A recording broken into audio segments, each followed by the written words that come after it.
The more glucose spikes you have, the faster you age. And this shows on your skin as wrinkles, right? I'm actually 85 years old, but you can't tell because I don't have glucose spikes.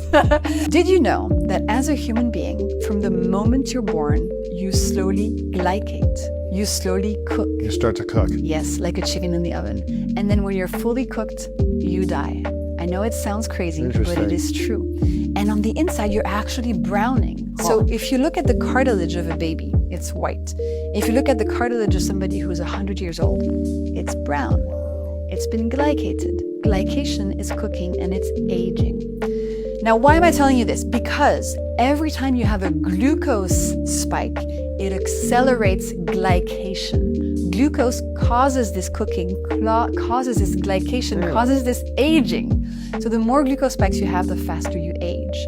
And this shows on your skin as wrinkles, right? I'm actually 85 years old, but you can't tell because I don't have glucose spikes. And it also ages your organs within. And that's just one of the few things that happen when you have too many glucose spikes over time. Wow. How many glucose spikes is ideal to have on a daily basis? Like, what's the optimal amount of spikes that we should have?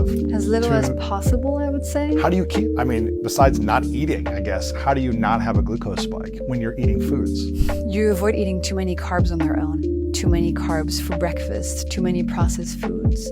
But I don't want people to become too obsessed with keeping their glucose levels perfectly steady, because you can actually do that in some unhealthy ways. What I want people to think about is, do they have symptoms of glucose spikes? Do they feel cravings for sugar? Do they feel tired throughout the day? Do they ever experience brain fog, mental slowness? Do they not sleep very well? Do they have inflammation on their skin, like acne, psoriasis, eczema, etc.? Those are all signs of glucose spikes. If you can never leave the house without a snack because you know you're going to be hungry every couple of hours, that's glucose spikes causing that.